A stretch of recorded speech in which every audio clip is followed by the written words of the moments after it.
This is Fire Prevention Week. On the subject of prevention, our next guest joins us to introduce the technologies you'd be glad to have but never want to use. Dan Finnegan is with Siemens. He's helped develop national safety fire codes and standards. Robert Morris is the executive director of the Illinois Fire Inspectors Association, also a fire marshal. Good morning. Good morning, Mary. Appreciate it. What is Fire Prevention Week and why is it happening now? Well, Fire Prevention Week is occurring this week, and it is a remembrance of the Great Chicago Fire of 1871. And why that is still important today is because there are about 2,800 people a year that are dying in single-family homes. And we need to keep that mindset of fire prevention, fire safety fresh in everybody's mind, and Fire Prevention Week is a great way to do it. How has technology for fire prevention evolved since then? You know, one of the prime examples of this was when you look at since 1970 that over 90,000 lives have been saved by the advent of technologies in early warning detection, smoke detection, with automatic fire sprinkler systems, the technology advancements in our fire and building codes, and the operational excellence of our fire service. All of these have evolved into providing a substantial savings of lives. But the challenge still exists. As Bob has mentioned, 15% of the fire deaths have increased by 15% last year. And so our work is still cut out for us. We still have a challenge ahead of us. Let's talk about the next stage of technology.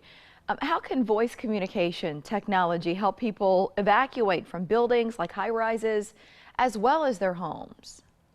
Yes, the emergency voice communication system is clearly one of the advancements that are taking place.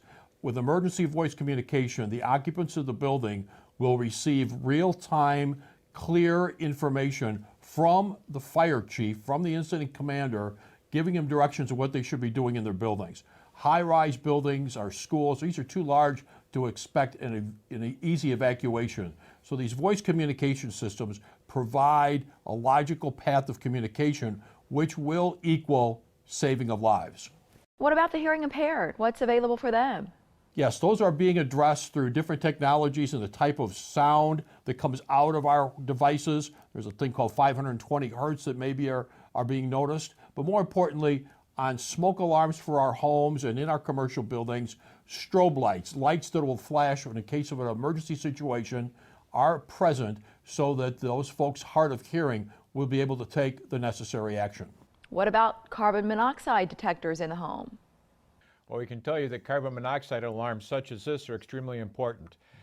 Carbon monoxide is an odorless, colorless gas, and the only way we can know that that exists in your home is through a device such as this. It's a prevalent situation because just last month in Illinois, 145 school kids were sent to the hospital because a furnace malfunctioned. That can happen at your home as well, so we need to have a way to be alerted to that problem. Where would you send our viewers online for more information? Certainly, there are two key sources. One is the National Fire Protection Association. They are leading the charge for Fire Prevention Week, and they can be contacted at nfpa.org. And you can go to Siemens at usa.siemens.com/fire to get a good overview on the detection technology advancements that are taking place in today's world. Thanks for joining us.